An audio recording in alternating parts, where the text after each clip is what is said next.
الحمدللہ رب العالمین والصلاة والسلام علی محمد الامین اعوذ باللہ من الشیطان الرجیم بسم اللہ الرحمن الرحیم۔ خواتین و حضرات، ہم میزان کے 7ویں باب کا مطالعہ کر رہے ہیں۔ یہ حدود و تعزیرات کا باب ہے۔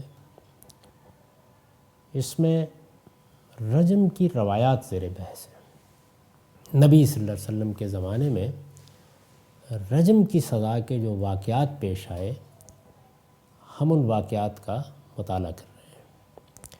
اسی سلسلے میں اب موطا امام مالک کی ایک اور روایت دیکھیے۔ موطا امام مالک میں ہے کہ حضرت عثمان کے پاس ایک عورت لائی گئی جس نے شادی کے 6 ماہ بعد بچہ جنا تھا، یعنی 6 مہینے ابھی شادی پر گزرے تھے کہ اس کے ہاں بچے کی ولادت ہو گئی۔ انہوں نے حکم دیا کہ اسے رجم کر دیا جائے۔ اس روایت کو بھی لوگ شادی شدہ کے لیے رجم کے ثبوت میں پیش کرتے ہیں، درا حالے کہ بچہ اگر فی الواقع زنا ہی کے نتیجے میں پیدا ہوا تھا تو یہ بات خود اس روایتی سے ثابت ہو گئی کہ عورت نے اس جرم کا ارتکاب شادی سے پہلے کیا تھا۔ قانون بنانا ہے، یعنی کیا یہ قانون پھر بنایا جائے گا کہ اگر شادی سے پہلے زنا کیا ہو اور پھر شادی کر لے تو اس پر بھی شادی شدہ کی سزا کا نفاذ ہوگا؟ قانون تو ان سب چیزوں کی تنقید کرے گا، اس میں سزا دینی ہے۔ پھر کیا اس روایت کی بنیاد پر یہ دفعہ بھی قانون میں شامل کر لی جائے کہ کنواری زانیہ اگر زنا کے بعد شادی کر لے تو اس صورت میں بھی اسے رجم ہی کی سزا دی جائے گی؟ ہم اپنی کتاب قانون میں کیا یہ لکھ لیں؟ اس واقعے سے تو یہی معلوم ہوتا ہے، لیکن اس کو کوئی بھی نہیں مانتا۔ پھر اس روایت کو کہاں رکھا جائے؟ روایت سن لیجئے۔ ان عثمان بن عفان اتی بامرأۃ قد ولدت فی 6 اشہر فامر بها ان ترجم۔ عثمان بن عفان رضی اللہ عنہ کے پاس ایک عورت کو لایا گیا جس کے ہاں شادی کے بعد 6 مہینے میں بچہ پیدا ہوا تھا، تو انہوں نے حکم دیا کہ اسے رجم کر دیا جائے۔ سنن ابو داؤد میں قبیلہ بکر بن لیث کے ایک آدمی کا مقدمہ نقل ہوا ہے کہ حضور صلی اللہ علیہ وسلم نے پہلے اس پر حد زنا جاری کی، پھر عورت سے پوچھا تو اس نے انکار کر دیا۔ یعنی ایک شخص پر زنا کی حد جاری کر دی گئی۔ یہی وہ سوال ہے جو میں نے بعض مقدمات میں کیا ہے کہ دوسرا فریق کہاں گیا؟ یہاں وہ دوسرا فریق موجود ہے، پھر عورت سے پوچھا تو اس نے انکار کر دیا۔ اس پر آپ نے اسے حد قذف کے کوڑے لگوائے۔ یعنی اب یہ دیکھیے کہ اس کو زنا کی سزا دے دی گئی، پھر عورت سے پوچھا، اس نے کہا کہ یہ جھوٹ بولتا ہے، اب اس پر ایک اور سزا کا نفاذ کیا گیا، وہ قذف کی سزا ہے۔ اسی طرح ابو داؤد ہی کی روایت ہے کہ ایک شخص زنا کا مرتکب ہوا اور حضور صلی اللہ علیہ وسلم نے اس کو صرف تعزیانے کی سزا دی، یعنی صرف 100 کوڑے مارے۔ پھر معلوم ہوا کہ وہ شادی شدہ تھا تو آپ نے اسے رجم کرا دیا۔ یہ دونوں روایتیں حقیقت یہ ہے کہ رسول اللہ صلی اللہ علیہ وسلم پر ایک بدترین اتہام ہے۔ آپ سے کوئی شخص کیا یہ توقع کر سکتا ہے کہ آپ نے مجرم کو کوڑے لگوانے کے بعد عورت سے پوچھا ہوگا؟ یعنی اس میں جلدی کیا تھی؟ عورت موجود ہے، یہ سوال پہلے کیوں نہیں کیا گیا؟ یہ روایت ہمیں قاضی کے بارے میں کیا تاثر دے رہی ہے؟ کیا یہ چیز آپ کے شایان شان تھی؟ کیا ایسے ہی ہونا چاہیے تھا؟ آپ سے کوئی شخص کیا یہ توقع کر سکتا ہے کہ آپ نے مجرم کو کوڑے لگوانے کے بعد عورت سے پوچھا ہوگا؟ عقل اور انصاف کا ناگزیر تقاضا کیا یہ نہ تھا کہ جب اس نے عورت کا نام لے دیا تھا تو عورت سے پوچھے بغیر اس مقدمے کا فیصلہ نہیں کیا جاتا؟ معلوم کرنا چاہیے تھا نا نوعیت معاملہ کیا ہے۔ کیا یہ شخص محض عورت کو بدنام کرنے کے لیے یہ بات کہہ رہا ہے، یعنی اصلاً زنا کا مجرم ہی نہیں ہے، قذف کا مجرم ہے، یہ معلوم ہونا چاہیے تھا۔ دوسری روایت اس سے بھی زیادہ افسوسناک ہے۔ حضور صلی اللہ علیہ وسلم کے بارے میں کوئی عاقل کیا یہ مان سکتا ہے کہ اگر سزا میں فرق کی بنیاد فی الواقع شادی تھی، یعنی قانون یہ تھا جیسے کہ ہمارے فقہا بیان کرتے ہیں کہ شادی شدہ کو رجم کر دیا جائے گا اور غیر شادی شدہ کو 100 کوڑے کی سزا دی جائے گی، کتاب قانون میں یہ لکھا ہوا ہے۔ اب ذرا اس روایت کو دیکھیے، حضور صلی اللہ علیہ وسلم کے بارے میں کوئی عاقل کیا یہ مان سکتا ہے کہ اگر سزا میں فرق کی بنیاد فی الواقع شادی تھی تو آپ نے اس کے بارے میں تحقیق کیے بغیر مجرم کو 100 کوڑے لگوا دیے؟ یعنی قانون یہ ہے کہ دونوں کی سزا میں فرق ہوگا، یہ سوال ہی نہیں پوچھا، یہ معلوم کرنے کی کوشش ہی نہیں کی، اس کی تحقیق ہی نہیں کی۔ کسی شخص کا شادی شدہ یا غیر شادی شدہ ہونا بھی کوئی ایسی بات ہے کہ جس کی تحقیق میں دقت ہوا کرتی ہے۔ یعنی تھوڑی دیر کے لیے فرض کر لیجئے کہ اس شخص کو یہ معلوم تھا کہ شادی شدہ کی سزا سنگساری ہے، اس نے جھوٹ بول دیا، لیکن یہ واقعہ کہاں پیش آ رہا ہے؟ مدینے میں، ایک چھوٹی سی بستی میں، یعنی جس میں کیا اس میں کوئی دقت ہونی چاہیے کہ یہ معلوم کر لیا جائے کہ یہ سچ بول رہا ہے یا جھوٹ بول رہا ہے؟ شادی کوئی ایسی چیز ہوتی ہے کہ جس کی تحقیق میں کچھ برسوں لگتے ہیں یا کوئی بڑی مشقت پیش آ جاتی ہے۔ کسی شخص کا شادی شدہ یا غیر شادی شدہ ہونا بھی کوئی ایسی بات ہے کہ جس کی تحقیق میں دقت ہوا کرتی ہے۔ یعنی آج کے زمانے میں اگر آپ کسی بڑے شہر میں، کروڑوں کی آبادی کے شہر میں بھی چاہیں تو 10 منٹ میں تحقیق ہو جائے گی۔ مدینہ یعنی جس کی آبادی چند ہزار سے زیادہ نہیں تھی، ہمارے موجودہ زمانے میں ایک چھوٹے سے محلے سے بھی چھوٹا، اور اس میں یہ تحقیق نہیں ہو سکی کہ مجرم شادی شدہ ہے یا غیر شادی شدہ ہے۔ اسے غیر شادی شدہ سمجھ کر کوڑے لگوا دیے گئے، اگلے دن معلوم ہوا کہ شادی شدہ ہے، پھر رجم کرا دیا گیا۔ پھر یہ بھی خیریت ہوئی کہ پہلے کوڑے مارے گئے، ورنہ معاملہ اگر اس کے برعکس ہو گیا ہوتا تو اس کی ذمہ داری کس پر عائد کی جاتی؟ یعنی یہاں تو غلط فہمی یہ ہوئی کہ کنوارا ہے، اگر غلط فہمی یہ ہو جاتی کہ شادی شدہ ہے اسے سنسار کرا دیا جاتا، اگلے دن معلوم ہوتا کہ یہ تو شادی شدہ نہیں تھا۔ یعنی اگر اگلے دن یہ معلوم ہو سکتا ہے کہ شادی شدہ تھا تو اگلے دن یہ بھی معلوم ہو سکتا ہے کہ شادی شدہ نہیں تھا، پھر کیا ہوتا؟ یعنی آدمی تو خدا کے پاس جا چکا ہوتا۔ تو کیا اسی طریقے سے عہد رسالت میں فیصلے ہوتے تھے؟ اسی طرح جرائم کی سزائیں دی جاتی تھی؟ روایات سن لیجئے۔ عن ابن عباس رجل من بکر ابن لیث اتى النبی صلی اللہ علیہ وسلم فاقر انه زنا بامرأة 4 مرات فجلده 100 وكان بكرا ثم سأله البينة على المرأة فقالت كذب والله يا رسول الله فجلده حد الفرية 80۔ یہ پہلی روایت ہے۔ ابن عباس رضی اللہ عنہ سے روایت ہے کہ قبیلہ بکر بن لیث کا ایک شخص نبی صلی اللہ علیہ وسلم کے پاس آیا اور اس نے 4 مرتبہ اقرار کیا کہ اس نے ایک عورت سے زنا کیا ہے، وہ کنوارا تھا۔ چنانچہ حضور صلی اللہ علیہ وسلم نے اسے 100 کوڑے لگوائے، پھر اس سے عورت کے خلاف ثبوت چاہا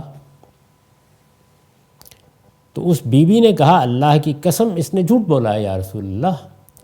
اس پر نبی صلی اللہ علیہ وسلم نے اسے قذف کے 80 کوڑے لگوائے۔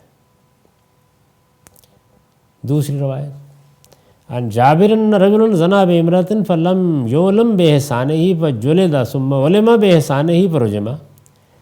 جابر رضی اللہ عنہ کی روایت ہے کہ ایک شخص نے کسی عورت سے بدکاری کی، اس کے بارے میں معلوم نہ تھا کہ وہ محسن ہے یا نہیں، یعنی یہ نہیں معلوم تھا کہ شادی شدہ ہے یا نہیں، چنانچہ اسے کوڑے مارے گئے، پھر معلوم ہوا کہ وہ محسن ہے تو اسے رجم کر دیا گیا۔ یہودی اور یہودیہ کے رجم کا جو واقعہ بخاری اور مسلم اور حدیث کی بعض دوسری کتابوں میں نقل ہوا ہے، اس کے بارے میں یہ بات آج تک طے نہیں ہو سکی کہ رسول اللہ صلی اللہ علیہ وسلم نے انہیں اسلام کے ملکی قانون کے تحت سزا دی تھی یا ان کا اپنا مذہبی قانون ان پر نافذ کیا تھا۔ اس لیے کہ ہمیں قرآن مجید سے یہ معلوم ہے کہ یہود پر ان کا قانون بھی بعض صورتوں میں نافذ کیا گیا، اس کے شواہد خود روایتوں کے اندر ہیں۔ روایات سے بظاہر یہ دوسری بات ہی معلوم ہوتی ہے، لیکن اس کے بعد ظاہر ہے کہ یہ واقعہ اس سزا کے بارے میں کسی رائے کا ماخذ نہیں بن سکتا۔ روایت دیکھ لیجئے، یعنی واقعہ بیان کرنے کے بعد یہ نقل ہوا ہے کہ فقال النبی صلی اللہ علیہ وسلم فإنی احکم بما فی التوراۃ فامر بہما فرجما۔ نبی صلی اللہ علیہ وسلم نے فرمایا میں تورات ہی کے مطابق فیصلہ کروں گا۔ یہ اس واقعے پر تبصرہ ہے۔ چنانچہ اس یہودی اور یہودیہ کے بارے میں حکم دیا گیا اور وہ دونوں سنسار کر دیے گئے۔ فقال رسول اللہ صلی اللہ علیہ وسلم اللہم انی اول من احیا امرک اذا اماتوا۔ رسول اللہ صلی اللہ علیہ وسلم نے فرمایا خدایا میں پہلا شخص ہوں جس نے تیرے حکم کو زندہ کیا جب کہ یہ اسے مردہ کر چکے تھے۔ تو دونوں روایات سے جو بات معلوم ہوتی ہے وہ بظاہر دوسرے امکان کی تائید کرتی ہے۔ اب اگر دوسرا امکان ہے تو پھر ان واقعات کو سرے سے اس سلسلے میں پیش نہیں کرنا چاہیے، ان کو پھر اسی روشنی میں دیکھنا چاہیے جو خود ان روایات سے میسر آ گئی ہے کہ تورات میں کیا قانون تھا، یہ کس موقع کی چیز ہے، اس وقت صورتحال کیا تھی۔ قرآن مجید بہت کچھ اس معاملے میں بتا دیتا ہے۔ سورہ مائدہ میں یہود کے مقدمات کی نوعیت کیا تھی، اس پر بڑی تفصیلی بحث ہو گئی۔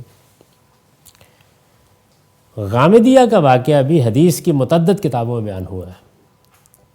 یہ وہ واقعات ہیں جو زیادہ اہمیت کے حامل ہیں، بہت زیادہ بیان کیے جاتے ہیں۔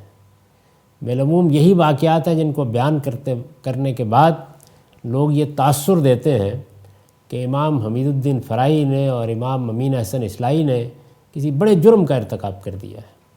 ان واقعات کو بھی دیکھ لیجیے۔ غامدیہ کا واقعہ بھی حدیث کی متعدد کتابوں میں بیان ہوا ہے۔ یہ عورت شادی شدہ تھی یا غیر شادی شدہ، اس کا کوئی ذکر روایات میں نہیں ہوا، یعنی روایات میں سرے سے اس کا کوئی ذکر ہی نہیں ہے۔ باقی روایات میں تو ہم نے دیکھا کہ کہیں محسن کا لفظ ہے، کہیں محسنہ کا لفظ ہے، کہیں احسنہ کا لفظ ہے، تو کچھ الفاظ ہیں کہ جو اس کے محتمل ہیں کہ اس سے شادی مراد لے لی جائے، لیکن یہاں سرے سے کوئی ذکر ہی نہیں ہے۔ ایک روایت میں ہے کہ اسے بچے کی پیدائش کے فوراً بعد رجم کر دیا گیا، یعنی اب واقعے کے تضادات دیکھیے۔ ایک روایت یہ بتاتی ہے کہ وہ آئی، اس نے اعتراف کیا اور بچہ پیدا ہوا، اس کے بعد رجم کر دیا گیا۔ دوسری روایت میں اس کے برخلاف پوری صراحت کے ساتھ بتایا گیا ہے کہ اس پر سزا اس وقت نافذ کی گئی جب دودھ چھٹانے کے بعد اس کا بچہ خود کچھ کھانے کے قابل ہو گیا۔ یعنی ایک میں یہ ہے کہ پیدا ہوا، بچہ کسی کے سپرد کیا گیا اور رجم کر دیا گیا۔ دوسرے میں یہ ہے کہ نہیں، اس وقت بھی رجم نہیں کیا گیا، بلکہ اس سے کہا گیا کہ تم بچے کو دودھ پلاؤ، دودھ چھٹانے کے بعد آنا، پھر اس کے بعد سزا کا نفاذ ہوگا۔ اس عرصے کے دوران میں یہ کہاں رہی؟ ظاہر ہے کہ ایک اہم سوال ہے، اس لیے کہ شادی شدہ ہونے کی وجہ سے سزا دینی ہے۔ شادی شدہ عورت کا ایک گھر ہوتا ہے، کنواری ہے تو اس کا بھی ایک گھر ہوتا ہے۔ اس عرصے کے دوران میں یہ کہاں رہی؟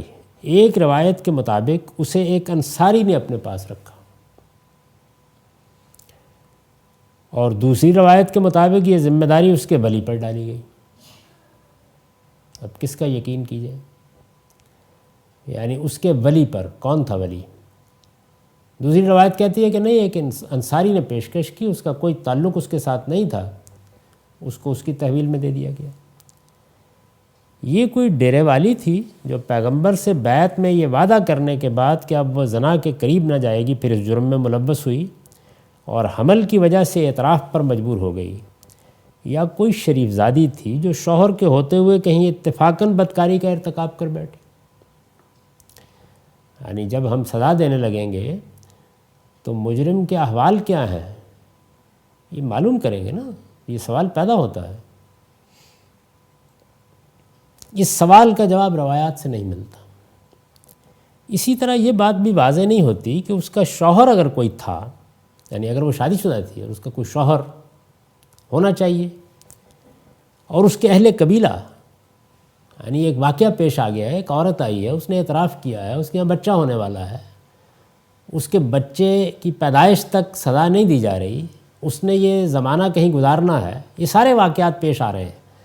بچے کی پیدائش میں بھی کچھ مہینے لگے ہوں گے، اگر وہ روایت صحیح ہے کہ پیدائش کے بعد دودھ چھٹانے تک اس کو رجم نہیں کیا گیا تو سال 2 کا عرصہ گزرا ہوگا۔ اس میں اس کے اہل قبیلہ کہاں غائب ہے؟ اس کے اہل خاندان کہاں ہیں؟ اس کا شوہر اگر کوئی تھا اور اس کے اہل قبیلہ اس قضیے کے دوران میں کہاں غائب رہے؟ اس کی تدفین کے وقت بھی اس کے گھر والوں میں سے کوئی سامنے نہیں آیا۔ یہ اگر کوئی خاندانی عورت تھی تو اس طرح کے مواقع پر جو اضطراب فطری طور پر اہل خاندان میں پیدا ہونا چاہیے، اس کے کوئی آثار روایات میں کیوں نہیں ملتے؟ یعنی کچھ نہیں معلوم ہوتا۔ شوہر کہاں ہے؟ اہل قبیلہ کہاں ہے؟ اچھا کوئی خاندان ہے، گھر ہے، کوئی ماں ہوگی، کوئی باپ ہوگا، کہاں ہیں وہ لوگ سارے؟ کوئی آئے گا، کوئی چلیے تعصب ہی کا اظہار کرے گا۔ یہ سب معاملات ہیں جن کا کوئی ذکر نہیں ہے۔ روایات سن لیجئے۔ روایات یہ ہے، قالت انا حبل من الزنا فقال انت قالت نعم فقال لها حتى تضعي ما في بطنك قال فكفلها رجل من الانصار حتى وضعت قال فأتى النبي صلى الله عليه وسلم فقال قد وضعت الغامدية فقال اذن لا نرجمها وندى ولدها صغيرا ليس له من يرضعه فقام رجل من الانصار فقال الی رضاؤه یا نبی اللہ قال فرجمها۔ اس عورت نے آگے کہا یہ بندی زنا سے حاملہ ہے۔ حضور نے پوچھا کیا تم فی الواقع حاملہ ہو؟ اس نے کہا ہاں۔ اس پر آپ نے فرمایا انتظار کرو تاکہ وضع حمل ہو جائے۔ راوی بیان کرتے ہیں کہ اس کے بعد انصار کے ایک شخص نے اسے اپنی کفالت میں لے لیا، یہاں تک کہ اس نے بچہ جن دیا۔ پھر وہ نبی صلی اللہ علیہ وسلم کے پاس آئے اور بتایا کہ غامدیہ نے بچہ جن دیا ہے، آپ نے فرمایا ہم اس وقت بھی اسے رجم نہ کریں گے کہ اس کے بچے کو اسی طرح چھوڑ دیں اور اسے کوئی دودھ پلانے والا بھی نہ ہو۔ یہ عرب ہے جہاں دودھ پلانے والی خواتین بھی ہوتی ہیں، خاندانی عورت ہے تو گھر میں بھی کچھ خواتین ہوں گی سنبھالنے والی۔ چلیے ماں ہی کا دودھ پی لے یہ بچہ، یہ ملحوظ ہوگا، لیکن پھر اگلی روایت کو دیکھیے۔ انصار میں سے ایک شخص نے یہ بات سنی تو اس نے کہا اس کی رضاعت کا ذمہ میں لیتا ہوں یا رسول اللہ۔ راوی کا بیان ہے کہ اس پر آپ نے اسے رجم کر دیا، یعنی اس میں یہ ہے کہ اس نے رضاعت کی ذمہ داری لے لی، آپ نے سزا دے دی۔ دوسری روایت دیکھیے، قالت یا رسول اللہ لما تردنی لعلک ان تردنی کما ردت معاذا فواللہ انی لحبلی قال اما لا فذبی حتی تلدی فلما ولدت اتته بالصبی فی خرقہ قالت ھذا قد ولدتہ قال اذهبی فارضعیہ حتی تفتمیہ فلما فتمته اتته بالصبی فی یدی کسرۃ خبز فقالت ھذا یا نبی اللہ قد فتمته وقد اکل الطعام فدفع الصبی الی رجل من المسلمین ثم امر بها فحفر لها الی صدرها وامر الناس فرجموها۔ اس عورت نے کہا اللہ کے رسول آپ مجھے کیوں لوٹاتے ہیں؟ غالباً اسی طرح جس طرح آپ نے ماعز کو لوٹایا تھا۔ بخدا میں تو حاملہ ہوں۔ آپ نے فرمایا تو نہیں ٹلتی تو جا اس کی ولادت تک انتظار کر۔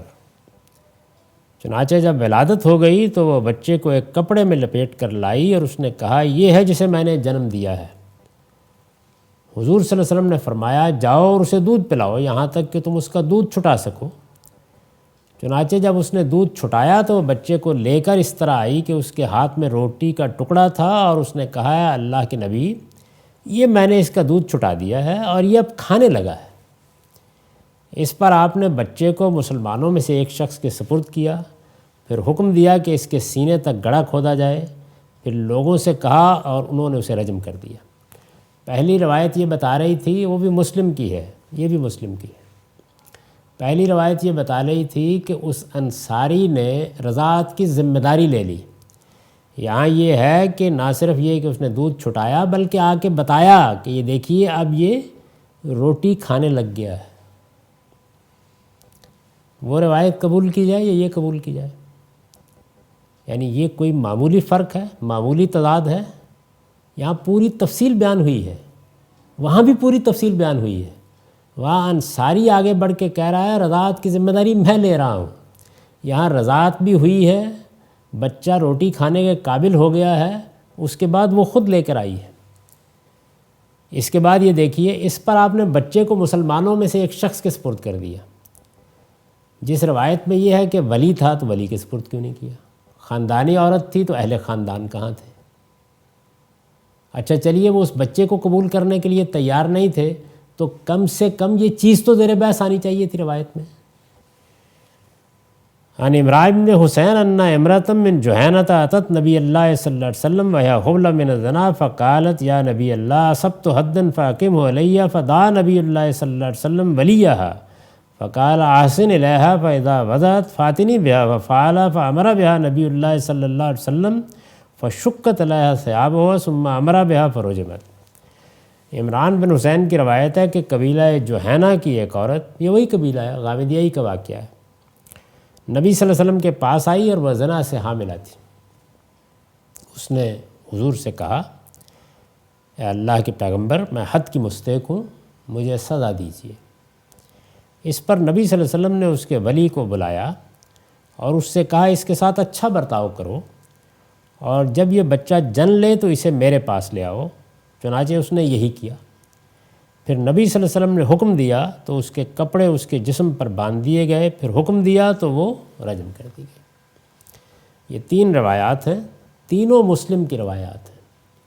یہ دیکھ لیجئے کہ ان کے تضادات کیا ہیں، ان میں جو باتیں بیان کی گئی ہیں وہ کس طرح سے ایک دوسری کے ساتھ متصادم ہیں، ایک سے کیا تصویر سامنے آتی ہے، دوسری سے کیا آتی ہے۔ ایک میں ولی ہے، دوسری میں انصاری ہے، ایک میں وہ رضاعت کی ذمہ داری لے رہا ہے، دوسری میں عورت دودھ پلانے کے بعد یہاں تک کہ دودھ چھٹانے کے بعد روٹی کا ٹکڑا ہاتھ میں لیے ہوئے آ رہی ہے۔ یہ ہمیں ان روایات سے قانون اخذ کرنا ہے، قانون بھی وہ اخذ کرنا ہے جس سے قرآن مجید کو منسوخ کر دینا ہے، یعنی قرآن مجید کے حکم میں تغیر و تبدل کر دینا ہے۔ اگر کوئی شخص یہ بحث کرے کہ نسخ میں پورا حکم اٹھانا ہے تو حکم جس درجے میں اٹھایا گیا ہے بہرحال تغیر و تبدل ہو گیا ہے، تبدیلی ہو گئی ہے اس کے اندر، اس کو سب مانتے ہیں کہ تبدیلی ہو گئی ہے۔ مزدور کا مقدمہ بھی حدیث کی تقریباً تمام کتابوں میں بیان ہوا ہے۔ یہ ایک اور مقدمہ ہے۔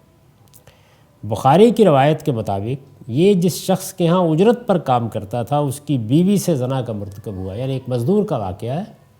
یہ بیان کیا جاتا ہے کہ اجرت پر کسی کے ہاں کام کرتا تھا، اس کی بیوی سے ملوث ہو گیا۔ اس کے باپ نے، یعنی زنا کرنے والے لڑکے کے باپ نے اس شخص کو 100 بکریاں اور ایک لونڈی دے کر راضی کر لیا۔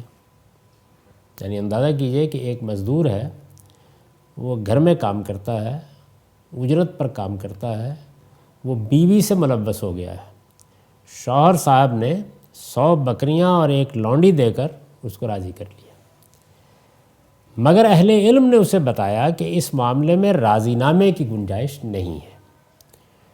چنانچہ وہ اس شخص کے ساتھ رسول اللہ صلی اللہ علیہ وسلم کی خدمت میں حاضر ہوا۔ حضور نے فرمایا بکریاں اور لونڈی تجھی کو واپس، تیرے بیٹے کے لیے 100 کوڑے اور 1 سال کی جلاوطنی، اور اس شخص کی بیوی اگر اعتراف کرے تو اسے رجم کیا جائے گا۔ روایت یہ ہے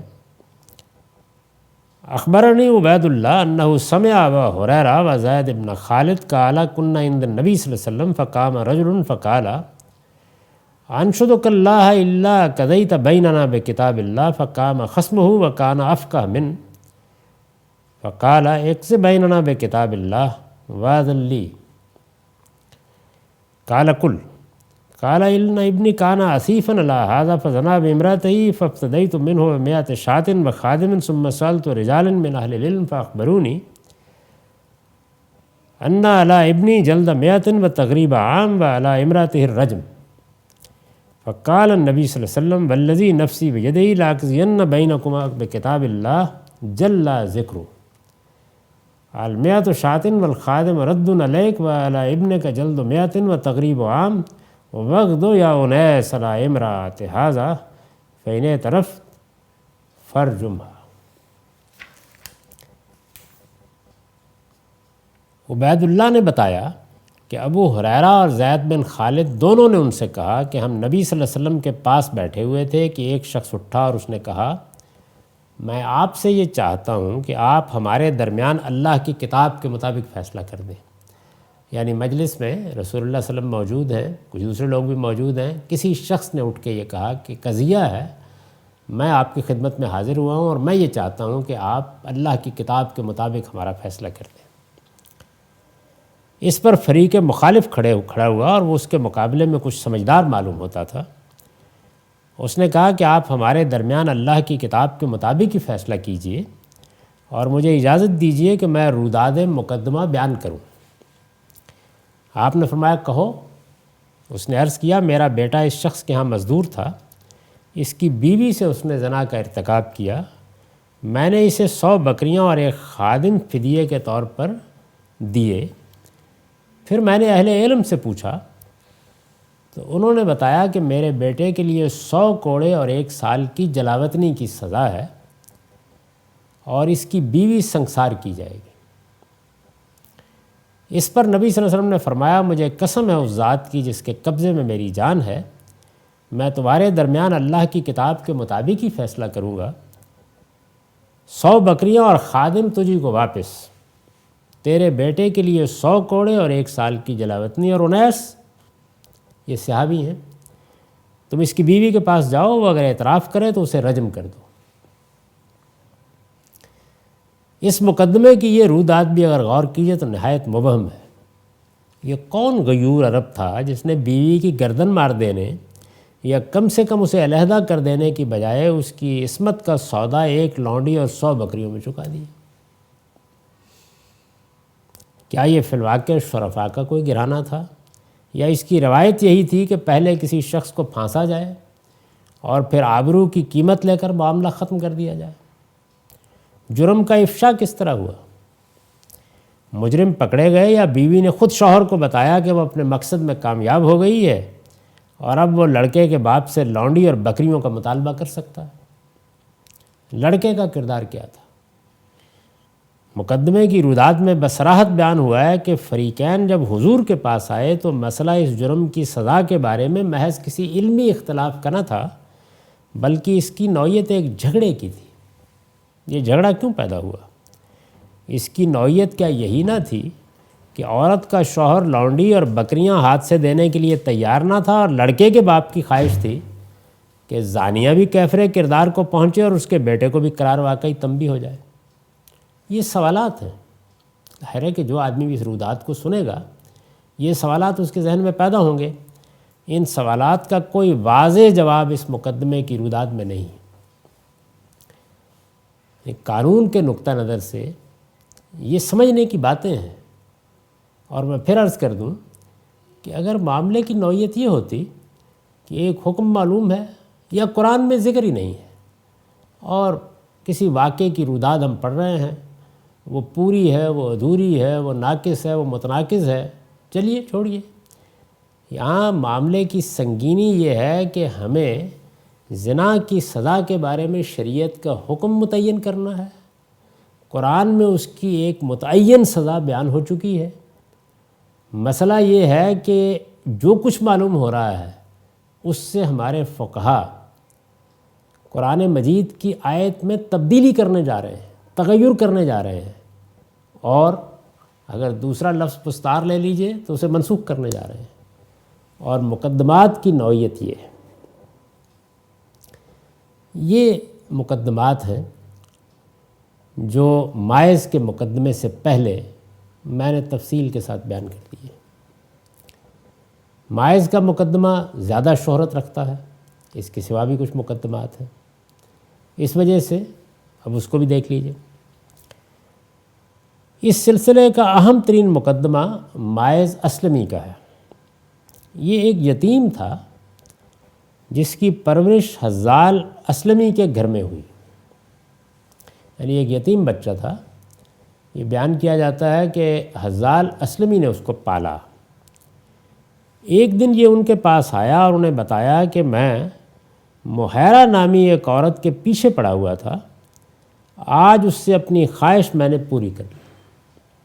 یعنی عورت کا نام بھی معلوم ہو گیا، یہ بھی معلوم ہو گیا کہ یہ اس کے پیچھے پڑے ہوئے تھے، اور پھر ایک دن یہ اپنی کوشش میں کامیاب ہو گئے۔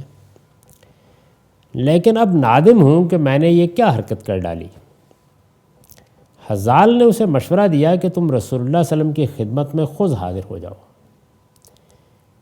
اس سے ان کا مقصود یہ تھا کہ اس جرم کی پاداش سے بچنے کی کوئی صورت اس کے لیے نکل آئے گی۔ یہ سب باتیں روایتوں میں بیان ہوئی ہیں، میں نے اس کے حوالے دے دیے ہیں، یہ آپ میری کتاب برہان میں دیکھ سکتے ہیں۔ چنانچہ یہ پہلے سیدنا صدیق اور سیدنا عمر فاروق کے پاس گیا، اور دونوں کی اس نصیحت کے باوجود کہ اللہ سے رجوع کرو اور جو پردہ اس نے تم پر ڈالا ہے اس میں چھپے رہو، محض اس خیال سے حضور صلی اللہ علیہ وسلم کی خدمت میں حاضر ہو گیا کہ آپ اسے کوئی معمولی سزا دے کر چھوڑ دیں گے۔ یہ سب تفصیل روایات سے معلوم ہوتی ہے۔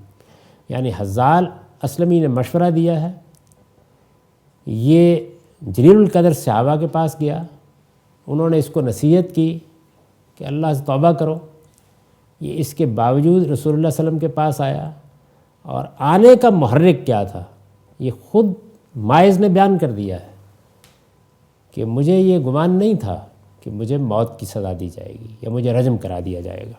جابر رضی اللہ عنہ کی روایت ہے، انا لما خرجنا به فرجمنا فوجد مس الحجارہ صرخ بنا یا قوم ردونی الی رسول اللہ صلی اللہ علیہ وسلم فإن قومی قتلونی وغرونی من نفسی واخبرونی ان رسول اللہ صلی اللہ علیہ وسلم غیر قاتلی۔ ہم نے اسے باہر لا کر سنسار کرنا شروع کیا، پتھر پڑے تو وہ چیخا، لوگوں مجھے رسول اللہ صلی اللہ علیہ وسلم کے پاس واپس لے چلو، میرے قبیلے کے لوگوں نے مجھے مروا دیا، انہوں نے مجھے دھوکے میں رکھا، وہ مجھے یہی کہتے رہے کہ رسول اللہ صلی اللہ علیہ وسلم مجھے قتل نہیں کرائیں گے۔ یعنی اب یہ دیکھیے نا کہ آگے چل کے معلوم ہوگا کہ بعض روایات یہ تاثر دے رہی ہیں کہ وہ تو اپنی جرم کی کیفیت سے اس قدر مغلوب ہے کہ اپنے آپ کو پاک کرانے کے لیے آ رہا ہے، لیکن یہاں دیکھیے کہ اب سب روایات کا ہم استقصاء کر کے ان کو جمع کرتے ہیں تو کیا تصویر سامنے آتی ہے۔ بعض روایات سے بظاہر یہ معلوم ہوتا ہے کہ حضور صلی اللہ علیہ وسلم کو سب سے پہلے اسی نے اپنے جرم کے بارے میں بتایا۔ یعنی بہت سی روایات ہیں جن میں ایسا ہوگا کہ وہ آیا ہے، اس نے بتایا ہے، رسول اللہ صلی اللہ علیہ وسلم کو پہلے سے کچھ معلوم نہیں ہے۔ لیکن ابن عباس کی ایک روایت میں بصراحت بیان ہوا ہے کہ رسول اللہ صلی اللہ علیہ وسلم اس کے آنے سے پہلے ہی اس کے جرم سے مطلع تھے۔ روایت یہ ہے، یہ بھی مسلم کی روایت ہے۔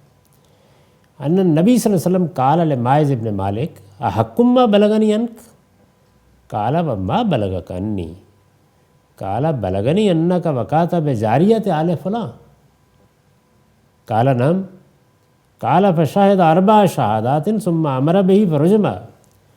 رسول اللہ صلی اللہ علیہ وسلم نے ماعز سے پوچھا، مجھے تمہارے بارے میں جو کچھ معلوم ہوا ہے کیا وہ درست ہے؟ اس نے کہا آپ کو میرے بارے میں کیا معلوم ہوا ہے؟ آپ نے فرمایا مجھے معلوم ہوا ہے کہ تم نے فلاں قبیلے کی لڑکی کے ساتھ بدکاری کی ہے۔ اس نے کہا ہاں۔ ابن عباس کہتے ہیں کہ اس کے بعد اس نے 4 مرتبہ اقرار کیا، تب اس پر سزا نافذ کرنے کا حکم دیا گیا، چنانچہ اسے رجم کر دیا گیا۔ یعنی اب یہ دیکھیے کہ کیا تضاد واقع ہوا ہے۔ کچھ روایات ہیں جس میں استجاب کے ساتھ یہ پوچھا جا رہا ہے کہ کیا کیا تم نے، کیوں آئے ہو، اور یہاں صورتحال یہ ہے کہ بہت تیکھے اسلوب میں یہ سوال کیا ہے رسالت مآب صلی اللہ علیہ وسلم نے کہ مجھے جو اطلاعات ملی ہیں کیا وہ درست ہیں۔